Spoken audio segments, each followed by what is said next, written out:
Olá, eu me chamo Thaís Maiara. O título do meu trabalho é O Homem como personagem principal da manutenção da vida no planeta. Bom, desde os primórdios da história humana, o homem ele desempenha um papel muito importante na manutenção da vida do planeta Terra. Ao longo dos milênios, a evolução da espécie humana ela esteve diretamente ligada à interação com o meio ambiente e também com a sua capacidade de adaptação e transformação do meio ambiente ao seu redor. Esse trabalho ele tem como objetivo explorar o papel do homem como personagem principal na preservação da vida no planeta, desde os primeiros estágios da sua evolução até os desafios ambientais contemporâneos que nós enfrentamos atualmente. Os primeiros hominídeos, há milhões de anos atrás, eles dependiam diretamente dos recursos naturais para sua sobrevivência. Então, a busca por alimento, por abrigo e por proteção era uma atividade diária e as habilidades de caça, de coleta e de construção elas foram fundamentais para a sobrevivência e a evolução da espécie. Com o passar do tempo, o homem ele foi desenvolvendo algumas técnicas agrícolas e pastoris e com isso foi levando ao surgimento das primeiras civilizações agrícolas. Nessas sociedades antigas, a relação com a terra e os recursos naturais era muito importante para a subsistência e o desenvolvimento socioeconômico. Sim, à medida que as sociedades humanas elas iam evoluindo, se tornando mais complexas, o homem ele começou a exercer um impacto significativo no meio ambiente. A expansão agrícola, o desenvolvimento de técnicas de mineração e a industrialização, elas foram acompanhadas por um aumento muito grande na exploração e degradação dos recursos naturais. No entanto, foi apenas nos últimos séculos, após a Revolução Industrial e o rápido crescimento populacional, que o impacto das atividades humanas no meio ambiente ele se tornou verdadeiramente global. Mas afinal, o que são os impactos ambientais? Os impactos ambientais são alterações no meio ambiente que são causadas pelas atividades humanas, que podem ser negativas ou positivas, permanentes ou temporárias. Bom, nesse sentido, eles podem ser positivos quando resultam em melhorias para o meio ambiente ou negativos quando essas alterações elas causam algum risco para o ser humano ou para os recursos naturais encontrados no espaço. Apesar de possuir essas duas classificações, que são as positivas e as negativas, o termo impacto ambiental é o mais atualizado por ser referência aos aspectos negativos das atividades humanas sobre a natureza. Isso ocorre porque, em virtude do modelo de desenvolvimento da sociedade moderna, que foi se baseando na exploração intensiva dos recursos naturais do mundo, que são vistos atualmente como uma fonte inesgotável de matéria-prima e também de energia para a produção dos mais diversos produtos. Bom, a resolução comana, ela define o impacto ambiental como qualquer alteração das propriedades físicas, químicas e biológicas do meio ambiente, que são causadas por qualquer forma de matéria ou energia resultante das atividades humanas que direta ou indiretamente afetam a saúde, a segurança e o bem-estar da população, as atividades sociais e econômicas, a biota, as condições estéticas e sanitárias do meio ambiente e a qualidade dos recursos ambientais. Portanto, os impactos ambientais, eles são, por definição, todas possíveis modificações que são causadas no meio ambiente pelas operações da empresa. Relacionam-se às consequências, ou seja, aos danos ou efeitos que os aspectos ambientais causam ao meio ambiente. Dentre os principais impactos ambientais causados pela atividade humana, principalmente pelas empresas, podemos citar a diminuição dos mananciais, a extinção de espécies, inundações, erosões, poluições, mudanças climáticas, destruição da camada de ozônio, a chuva ácida, o agravamento do efeito estufa e a destruição de habitats. Esses impactos eles acarretam no aumento do número de doenças na população e em outros seres vivos e afeta também a qualidade de vida de cada um.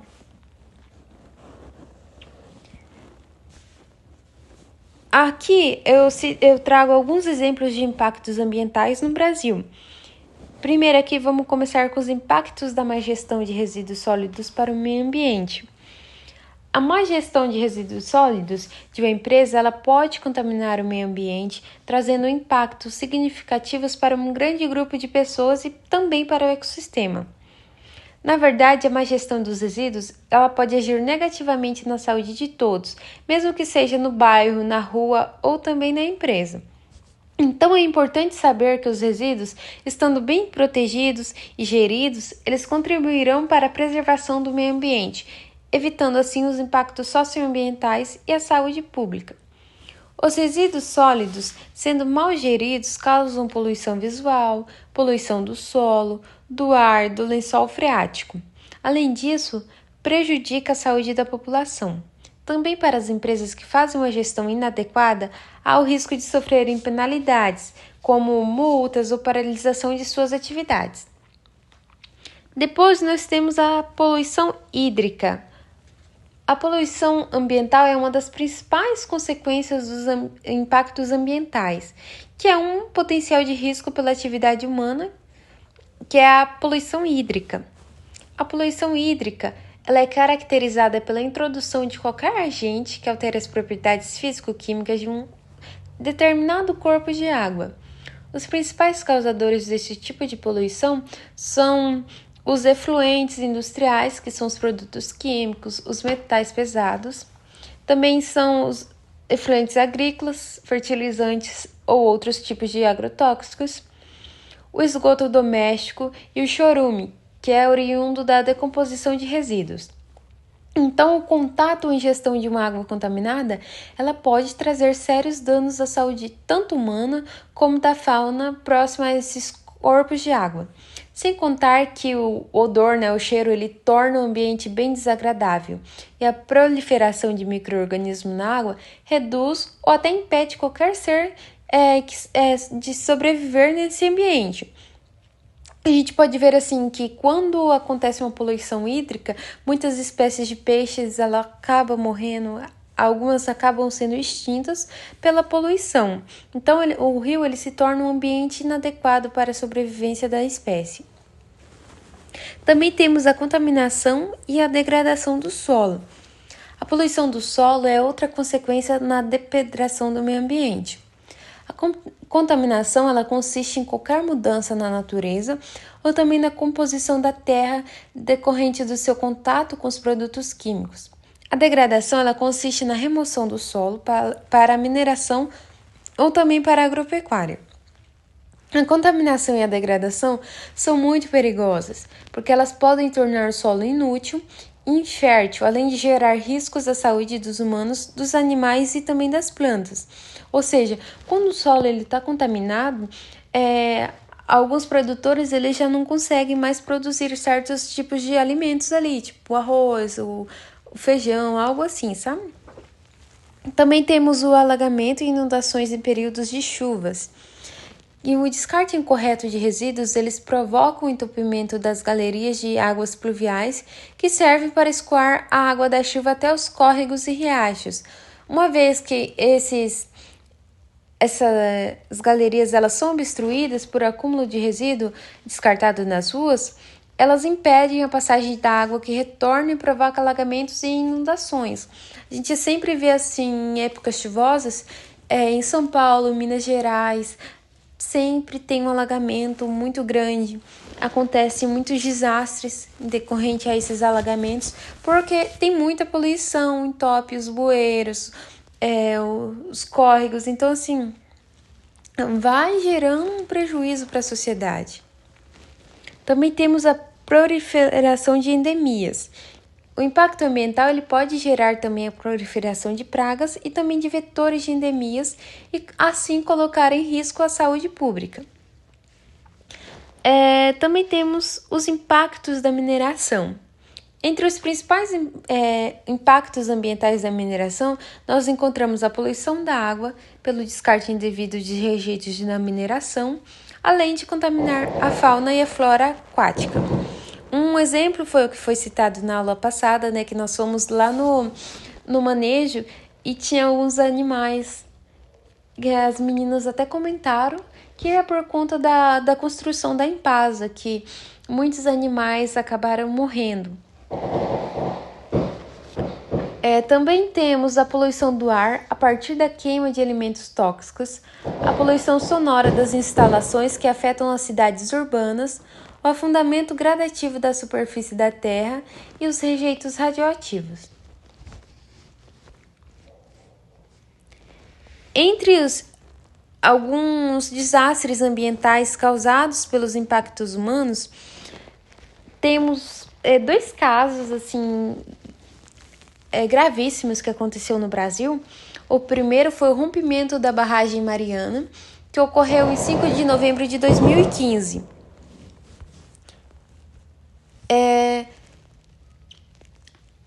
Na cidade de...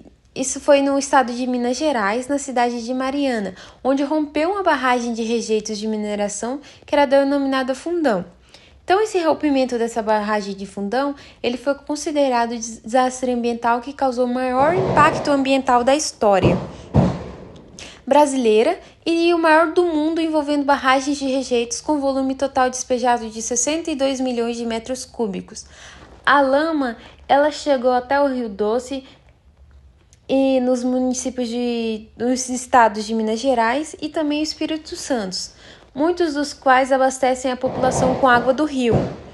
Os ambientalistas, eles consideraram que o efeito dos rejeitos do mar, ele pode permanecer por pelo menos mais de 100 anos, mas não houve assim uma avaliação detalhada de todos os danos que foram causados por esses desastres. Ao todo, as vítimas foram 18 mortos e com um desaparecido, então 19. Outra tragédia muito grande, assim, que foi ocasionada por impactos ambientais causados pelo homem, foi o rompimento da barragem Brumadinho, que aconteceu no dia 25 de janeiro de 2009. Ele foi o segundo maior acidente de trabalho no Brasil e foi o primeiro em perda de vidas humanas. E foi o segundo maior desastre industrial do século. Foi também um dos maiores desastres ambientais da mineração do país, depois do rompimento da barragem Mariana. Então, o rompimento da barragem Mariana foi o primeiro e o de Brumadinho ficou em segundo lugar. Ao todo, a barragem de Brumadinho, ela teve 270 mortos, incluindo 3 desaparecidos.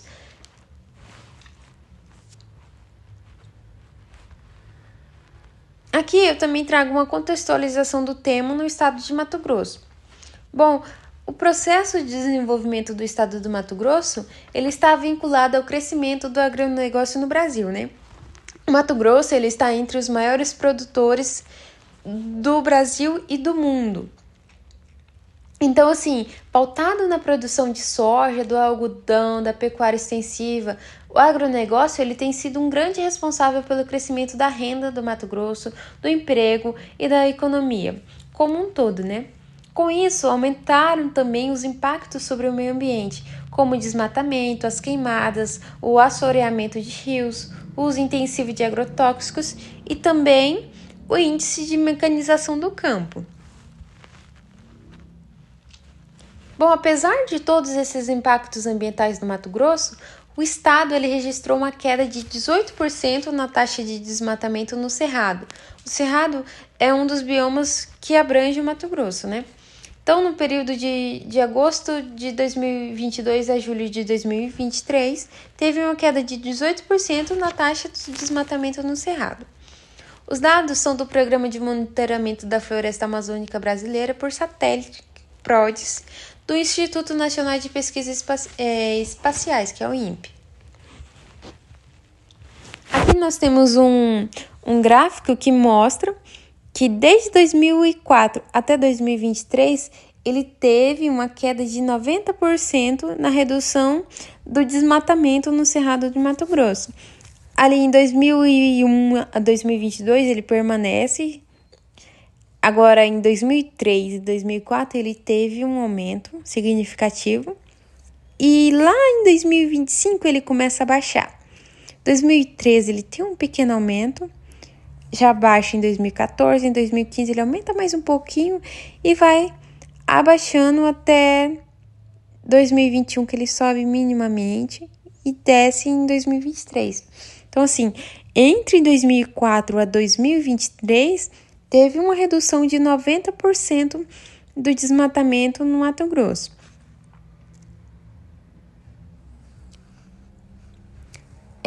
Também no Mato Grosso nós temos as queimadas. O Mato Grosso até é o estado que lidera o maior número de queimadas do país desde o início de 2024. Na verdade, todos os anos o Mato Grosso ele tem um índice muito grande de queimadas, né? E apesar das chuvas, os focos de incêndio registrados já são quase o dobro do mesmo período do ano passado. Então, até novembro de 2023... apesar das chuvas, os focos de incêndio registrados até fevereiro já são quase o dobro do mesmo período do ano passado. Aqui ao lado, nós temos duas imagens que são do Pantanal Mato Grossense, né?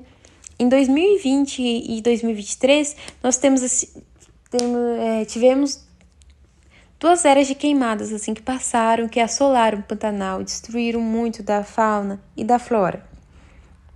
Até novembro de 2023, o fogo ele já havia consumido mais de 1 milhão de hectares do Pantanal. E neste ano, né, de 2023, foi o triplo do que foi registrado em 2022. Considerado assim o pior novembro em quantidade de incêndios em 21 anos. Ou seja, foi uma quantidade muito grande de hectares queimados. Isso destruiu muitas espécies, matou muitos animais, muitas plantas, o que é uma situação muito triste, né?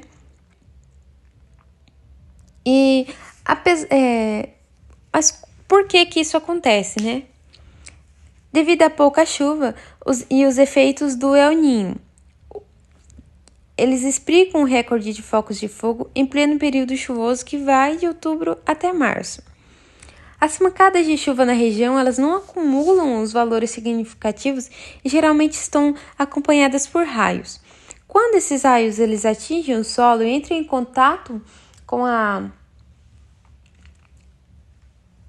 vegetação, já está muito seca, ela favorece a ocorrência de queimadas. Outro fator importante são os ventos, né? Porque quando venta, ele ajuda a espalhar o fogo com mais facilidade. Mas como que nós podemos diminuir os impactos ambientais, né? A diminuição dos impactos ambientais, ela depende do esforço coletivo e do poder público, da sociedade e de empresas. Porque uma pessoa sozinha, ela não é capaz, não consegue diminuir em grande quantidade os impactos ambientais. Mas se todos se unirem, com certeza a gente tem uma diminuição muito grande dos impactos ambientais. Então, são necessárias desde medidas mais simples do dia a dia até ações mais complexas, que seria então a elaboração de uma legislação que protege o meio ambiente e também a fiscalização por parte do governo. Não adianta só criar uma legislação, tem que cobrar também. Também temos o reflorestamento das áreas devastadas, a despoluição de corpos hídricos, também o desenvolvimento e implementação de ações educativas para conscientizar a população sobre a importância da preservação do meio ambiente. Isso a gente já vê assim, principalmente nas escolas. É um tema que, apesar de ser muito trabalhado, parece que não adianta muito, assim, né? Porque você sai na rua, principalmente em Sinop, é um lugar que tem muito lixo nas ruas, muito. O descarte inadequado de lixos na rua é muito grande. Então, seria interessante aumentar essas ações educativas, principalmente na nossa cidade, né? Também a gestão eficiente de resíduos sólidos, a reciclagem, o uso racional da água e também da energia, a utilização de produtos biodegradáveis e ecológicos, entre outras muitas ações, né? Outra forma também de assegurar a diminuição dos impactos ambientais é a utilização de tecnologias para otimizar a gestão de resíduos, né? Concluindo o nosso trabalho, nós vemos que hoje, à medida que nós enfrentamos os desafios da crise climática e também da perda da biodiversidade, é mais importante do que nunca nós reconhecermos o papel fundamental do homem na manutenção da vida no planeta. Somos considerados os guardiões do nosso lar comum. É nossa responsabilidade agir de forma consciente e sustentável para assim garantir um futuro saudável e próspero para as gerações futuras, que são os nossos filhos, os nossos netos, as nossas gerações em geral. Então, quando nós reconhecermos o nosso papel como protagonista da manutenção da vida no planeta, aí sim nós podemos construir um futuro mais justo, equitativo e também sustentável para todos, não só para os seres humanos, como para as espécies também. Com isso, eu finalizo a minha apresentação, que tem algumas das referências bibliográficas que eu utilizei no meu trabalho. Agradeço muito, muito obrigada.